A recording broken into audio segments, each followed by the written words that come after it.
Eu estava lendo um livro que estava falando exatamente assim: para você nascer, primeiro você tem que morrer.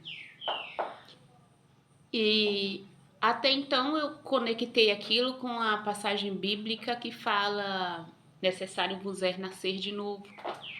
E lendo, eu comecei a entender que realmente necessário nos é nascer de novo, em todos os aspectos da nossa vida. E isso se torna sendo também a lei da natureza, né? É o processo da natureza. Seja ela humana, seja ela... É o processo da natureza. E eu observando, nesse livro estava falando exatamente sobre as plantas, semente. A semente, para ela nascer, primeiro ela vai para onde? Você faz o que com ela? Você enterra. Algo enterrado, ele está o quê? Morto. Ele está como eu vou dizer, num estado ali escuro, tampado, e que você olha e fala, ih, morreu, né? Tipo assim. Então você planta a semente, coloca ela num estado ali bem difícil para ela, né? Às vezes a gente não para pensar isso, mas imagina o estado que a semente entra, né? Entra no estado de morte mesmo, né? Para você nascer, primeiro tem que morrer. A semente, acontece isso com ela vai para debaixo da terra, ela fica ali, aí ela começa a inchar, né? A maioria, né? Eu acredito que 90%, não entendo pouco sobre isso, tá? Mas, ou se não 100%. Primeiro ela vai inchar, e ela vai inchar, e ela vai inchar. Ali debaixo da terra. E é até complicado, porque eu queria falar algo aqui relacionado a isso, né? Que incha também debaixo da terra, mas é bom eu amenizar, porque quem tá ouvindo pode sentir muito, ou, né, o algoritmo também pode não gostar. Mas é isso. A semente, ela vai ficar ali, ela vai inchando, e de repente, né, ela começa o quê?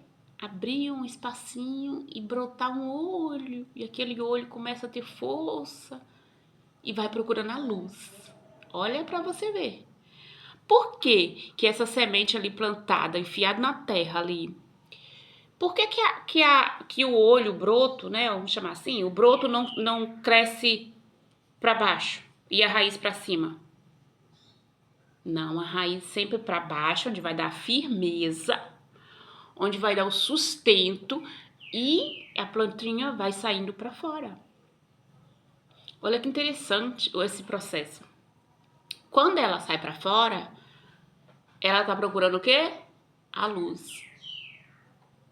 Então, quando ela morre, né, ela morre para viver de novo.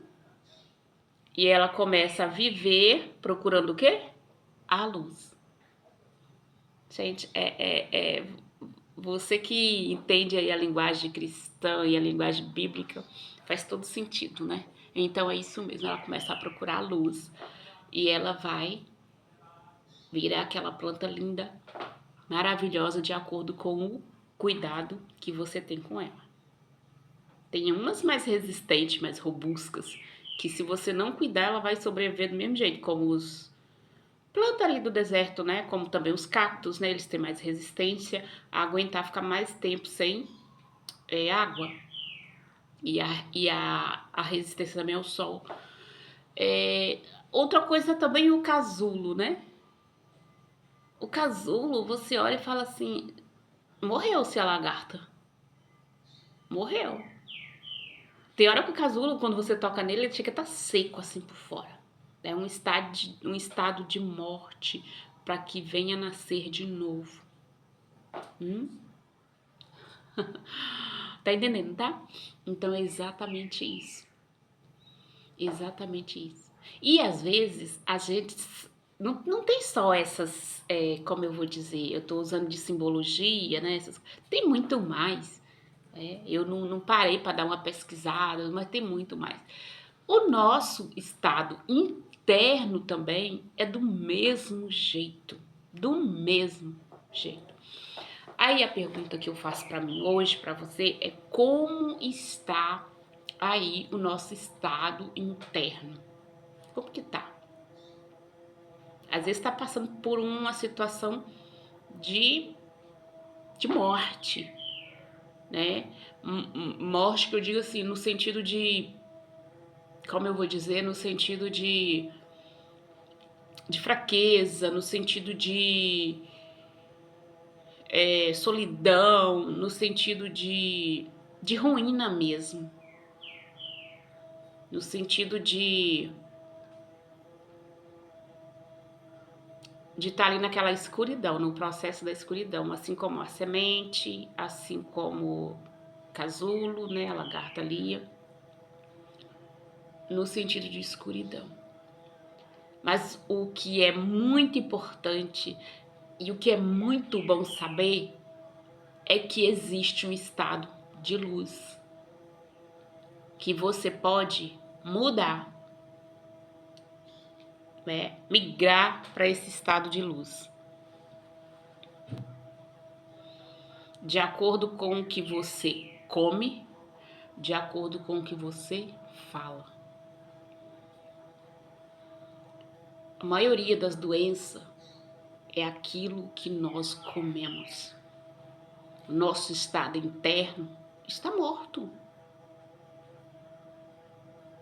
Está morto. Por quê? É muito açúcar, é muito refrigerante, é muito carboidrato, né? É pão, arroz, macarrão, é tanta coisa embutido que nós estamos mortos internamente, fisicamente falando, nós estamos mortos.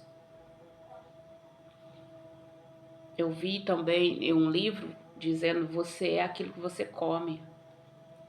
E isso é verdade. Aí qual a consequência dessa alimentação ruim? Diabetes, pressão alta, e não sei o que mais. Muitos falam: a minha pressão alta, ela é genética, né? Hereditário. A maioria tem sim casos, mas se você observar, é um costume de alimentação que os avós tinham, os pais têm e você tem. Então, você pega aquele costume de alimentação, né, de alimentar, às vezes é a mesma comida, o mesmo processo, e aí você vai repetindo os mesmos erros, e então a maioria das doenças vão ser as mesmas. E às vezes a gente pensa que é genético. Sim, tem genético, mas a maioria é um padrão de vida, né, um padrão repetitivo. Mas existe a luz. E que luz é essa? É uma alimentação saudável. Hoje em dia, parece ser tão difícil uma alimentação saudável? Sim. Por quê? Porque o sistema alimentício não estão nem aí. Eles, na verdade, eles estão nos preparando para o sistema farmacêutico. Que é o quê? Lucrar. Lucrar com as doenças. Se eu tô sentindo o quê? Eu vou comprar remédio, eu vou pro médico. Então, assim, é um preparando a gente pro outro. A alimentícia preparando a gente pra farmacêutica, a farmacêutica preparando a gente pra funerária e por aí vai. Quem tem que cair em consciência e quem tem que cair em si somos nós. E a gente sabe a verdade. A gente sabe o que é certo, a gente sabe o que tá errado. Mas o costume no dia a dia, o automático no dia a dia, parece que é tão difícil mudar. Por isso que eu sempre, às vezes eu falo que a gente prefere, ser rei no inferno do que ser mendigo no céu. Por comodismo, por não querer mudar, resistência à mudança. A mudança que nos faz bem. E às vezes estamos também mortos mentalmente, emocionalmente. Mas é bom saber que existe a luz, né? E às vezes você tá ali, como eu vou dizer, numa depressão terrível, numa dor interna terrível, que você está morto mentalmente, emocionalmente. Mas o seu corpo está o quê? Comprimindo, ou como a semente está inchando, porque ele está querendo te levar para a luz. E às vezes dói tanto e você fala, ninguém entende, e o que eu vou fazer, e ninguém consegue me ajudar, e eu já fui no médico e eu tomo remédio pra dormir, eu tomo remédio pra ficar acordado. Tem muita gente assim, gente, vivendo, tomando remédio pra dormir, tomando remédio pra ficar acordado, e tá nessa vida assim.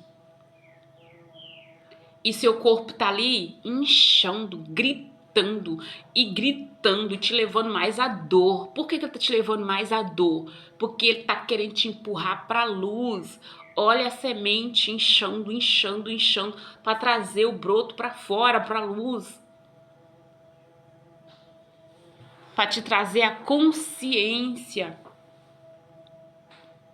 E um dos passos que é muito importante para nos trazer essa luz é nos observar, é mudar nossas palavras.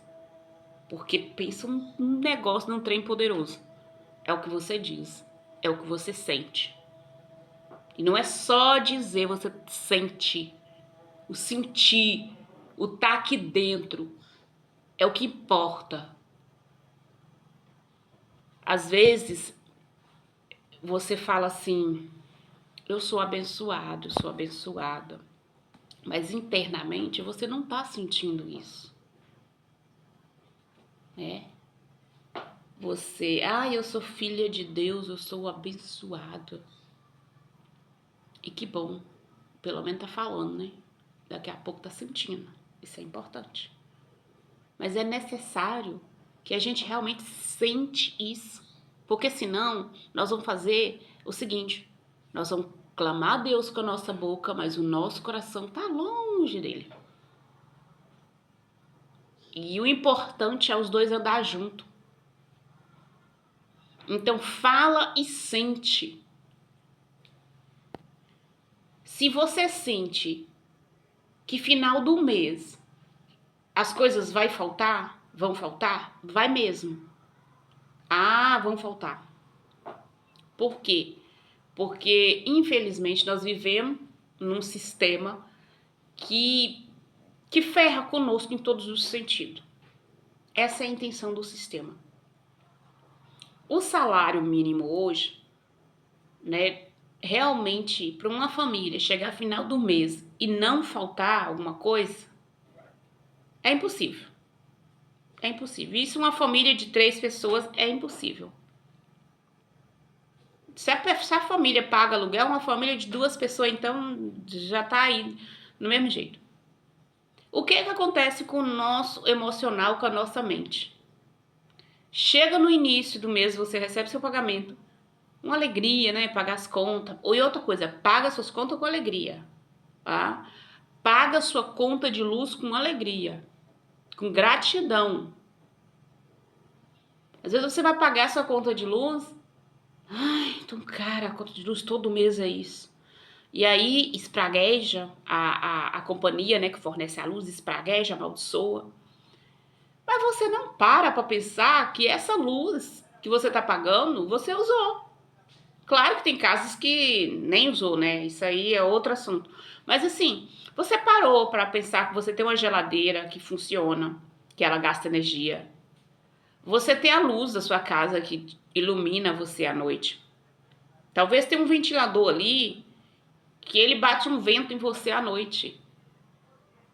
Então, toda vez que for pagar a luz, paga com alegria, paga com gratidão. Obrigado, porque tem a luz para me iluminar na escuridão. Imagina você à noite sem luz. Você sabe que é difícil quando a luz vai embora. Ainda mais hoje em dia que as redes sociais, não precisa carregar um celular. Meu pai. Na roça não, né? Eu fui criada na roça sem luz. Era lamparina, né? Tem gente que fala candeia. Depois, em 2005 também, 2004 para 2005, eu passei esse ano, 2004 para 2005, com luz de vela, né? Já não era mais candeia, a gente usava vela. E assim, é muito, muito difícil. Hoje eu não consigo ficar sem luz. Né? A gente fica ali quando a luz vai embora naquele desespero, mas a gente não consegue mais ficar sem luz. Tudo funciona hoje é energia. E a gente paga reclamando. Se eu reclamo, eu vou ter mais motivo para continuar reclamando. Porque eu tô emitindo uma frequência baixa, negativa, e ela vai voltar. E o negativo, ele é tão denso, a frequência negativa, as palavras negativas, ela é tão densa que ela realiza mais rápido. Não sei se você já percebeu que algo negativo que você pensou aconteceu assim, rapidinho. Você fala assim, nossa, mas eu tô lutando tanto pra tal coisa positiva acontecer e o negativo veio assim. Por quê? A energia negativa, ela é muito densa. Ela é muito pesada, ela é tão baixa que ela é tão pesada. Como ela é tão pesada, tão densa, ela é como um imã que vem mais rápida, chega mais rápido. E por que chega mais rápido? Justamente por isso, que ela é mais densa, é mais pesada. E também porque nós estamos muito ali na frequência negativa. A tendência é chegar mais rápido mesmo, né? Então, assim, paga com muita alegria. Tudo que você usa, as suas contas, paga com alegria. Só que, o que acontece? Quando vai chegando meado do mês pro fim, quem nunca passou por isso? Vem aquele desespero de que já tem que repor isso, tem que repor aquilo, e você olha pra despensa, e às vezes surge um imprevisto, um remédio que tem que comprar, e aí sua mente começa. Você perde o sono, você fica, tá, vai faltar, e você já acorda assim, ó, você já vive o dia inteiro assim, ai, meu pai, vai faltar mesmo. Se eu acredito que vai faltar, vai faltar. É bem sério isso, gente. Se eu acredito que vai faltar, vai faltar. Eu tô acreditando em quê? Que vai faltar. Então começa a mudar isso. Quando você vê faltando, finge que você não tá vendo. Claro que você vai lutar e correr atrás pra repor, pra fazer seus corre, você não faz? Se vira, a gente se vira, né? Mas faz de tudo pra não reclamar. Mentalmente também, tá? Principalmente, toda vez que vier o pensamento vai faltar, você corrige esse pensamento na hora, apaga ele. Imagina uma borrachinha, sabe? Eu faço isso. Porque a nossa mente, ela nos sabota mesmo, ela é bem assim. Toda vez que vem aquele pensamento negativo, já imagina a borrachinha, apaga, cancela. Aí você começa a agradecer. Aí, obrigado porque só tem um arroz. Só não, né? Que eu nem gosto de usar mais essa palavra só. Ultimamente eu tenho tirado ela da minha boca em relação a isso. Não tem arroz. Tem isso. Começa a olhar para o que tem. Tá? Isso é muito importante. Para quê? Para nos reprogramar uma mente abundante. Nós fomos desde criança, infelizmente, não é culpa dos nossos pais, gente, eles também passaram por isso. Nós fomos programados a escassez, uma mente escassa, uma mente que vive sempre na preocupação, uma mente que vive sempre na luta. Eu já até fiz um vídeo aqui sobre isso, né, da luta. A vida não é uma luta, mas é um jogo. Vê esse vídeo. E então o que acontece? Nós estamos programados nessas crenças, nesses hábitos, nessas práticas, nesses pensamentos, que a vida é difícil, que tem que batalhar muito. Então a gente começa, se eu quero, vai ser com muita dificuldade, muito sofrimento. Então, assim, nos programaram a acreditar nisso. E o que a nossa mente faz? Mesmo no inconsciente, vive assim. A nossa mente vai vivendo assim. Então, reprograme-se. E reprogramar é muito difícil, mas não é impossível. Você começa pelo pequeno, pelas coisas pequenas. É igual eu falei, começa a agradecer pela luz, paga a conta agradecendo. Mas tá faltando, agradece pelo arroz que tem, entende? E vai, agradece pela água. Olha as pequenas coisas, tá? Tira sua mente dessa morte de escassez, tá? Então, por isso que às vezes dói tanto, a situação vem tanto que você já não sabe o que fazer, você começa a se sentir até perturbada, porque vem tanto pensamento negativo, tanta coisa ruim que você tá ali como se fosse aquela planta mesmo, morta ali, enterrada. Mas, ao mesmo tempo, o teu próprio corpo, eu nem vou dizer seu corpo, é o seu corpo espiritual, o próprio Deus em ti, ele começa a permitir como eu vou dizer, doer tanto que você começa a procurar a luz. Lembra da plantinha? Você começa a procurar a luz, então você começa a querer ir para fora, começa a querer, e isso é importante, é o nosso crescimento, é um Deus em nós, que é a nossa parte divina, cuidando da gente, tentando dizer, vamos ter um caminho de luz, vamos pensar positivo, vamos parar de acreditar que você não é capaz, que você não tem, que vai faltar. O divino em nós, né? O Deus em nós, ele começa a nos mostrar esse caminho, sabe? Começa a nos levar para a luz. E é o cuidado dele conosco.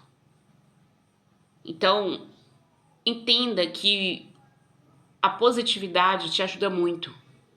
Eu sempre falo, quando tinha aquela multidão ali para Jesus alimentar, e eu ainda usei a palavra só, né? Só 5 pães e 2 peixinhos. E Jesus falou só? Não, Jesus não falou só 5 pães e 2 peixinhos. O que Jesus fez, gente? É muito lindo o que Jesus fez. E uma das coisas que Jesus mais fez aqui na terra não foi pedir adoração, igual a gente pensa. Mas ele sempre nos instruiu a copiá-lo, a ser como ele. Então, o que Jesus fez ali com 5 pães e 2 peixinhos? Ele reclamou que só tinha 5 pães? Ele reclamou que só tinha 2 peixes? Jesus reclamou? Ele levantou para cima e disse: ah, pai, só tem isso, olha o tamanho da multidão, o que eu faço agora? Jesus não fez isso. A reação dele foi levantar para cima e dizer: pai, graças eu te dou. Olha aí que eu te falei, agradece pela luz, agradece pelo arroz. Graças eu te dou. Essa foi a oração de Jesus, gente. Isso foi o que Jesus fez. Uma multidão para alimentar, com 5 pães e 2 peixes. Ele não entrou em desespero, ele sabe o pai que ele tem. Ele não entrou em desespero, ele não reclamou. Ele não disse que estava pouco, vai faltar, não vai dar para todo mundo. O que eu faço? Pai, graças eu te dou. E Jesus nos ensinou a andar como ele andou, fazer como ele fez. Mas o sistema nos preparou para andar totalmente o contrário de Jesus. O sistema nos preparou para nós falar com a nossa boca, mas o nosso coração está longe de Deus. O sistema nos preparou para isso. Meus amores, um beijo no seu coração, um beijo para vocês. Nós voltamos aqui bater mais um papo. Eu amo conversar com vocês. Se inscreva nesse canal. Quando você se inscreve, você me ajuda muito. Dá um like, compartilha com aquela amiga, com aquele amigo. E um beijo no seu coração. Um beijo, amo estar aqui contigo. Comenta também, fique à vontade, tá? Você está em casa.